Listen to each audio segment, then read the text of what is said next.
అందరికీ నమస్కారం. ఈరోజు నా వీడియోలో మనం ఏదైనా పని మీద బయటికి వెళ్ళేటప్పుడు శకునం అనేది చూసుకుంటామండి. అంటే అది శుభ శకునమా, చెడు శకునమా అని చూసుకుంటాం. శకునం చూసుకుని ముందుకు వెళ్ళటం జరుగుతుంది. శుభ శకునం వచ్చినప్పుడు మనకి పాజిటివ్గా వెళ్ళిపోతాం. ఏ విధమైన మనసులో అబ్బా ఈరోజు మంచి శకునం వచ్చిందిరా, నేను జరిగే పని మంచిగా ఉంటుందని చెప్పేసి మనం ముందుకు వెళ్ళిపోతూ ఉంటాం. కానీ అశుభ శకునం ఏదైనా రాకూడని శకునం వస్తే కనుక వెంటనే మనం వాళ్ళని నిందించుకుంటాం, అంటే తిట్టుకుంటాం అన్నమాట వాళ్ళని. ఏంటి ఇది వచ్చింది అది వచ్చింది ఇలాగా. కానీ ఎవరి కర్మకి ఎవరు బాధ్యులు కాదండి, మన కర్మకి మనమే బాధ్యులు. ఆ టైంకి అలా జరగాలని ఉంది కాబట్టి వాళ్ళు ఎదురొస్తారు, దాని ద్వారా మనం.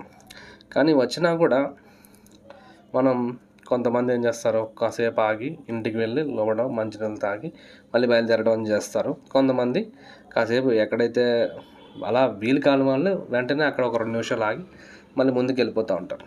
ఇట్లా ఎప్పుడైతే మనకి రాకూడని శకునం మనకి ఎదురైనప్పుడు మనసులో ఓం నమో భగవతే వాసుదేవాయ నమః అనే ఈ మంత్రాన్ని మనం స్మరించుకుంటూ ముందుకు వెళ్ళినట్లయితే కనుక మనం వెళ్ళే పనిలో ఆటంకాలు ఉండవు. అలాగే మనం వెళ్తున్నప్పుడు ప్రయాణంలో కూడా ఎటువంటి ఇబ్బందులు ఉండవు. మనం ఏ పని మీద అయితే వెళ్తున్నామో ఆ పనిలో కార్యసిద్ధి అనేది జరుగుతుంది. మనసులో అంటే శుభశకునమైన అశుభశకునమైన కూడా మనసులో ఓం నమో భగవతే వాసుదేవాయ నమః అనే మంత్రాన్ని జపించుకుంటూ ముందుకు వెళ్తే కనుక మనకి అంతా మంచే జరుగుతుంది. నా వీడియో నచ్చితే లైక్ చేయండి, షేర్ చేయండి.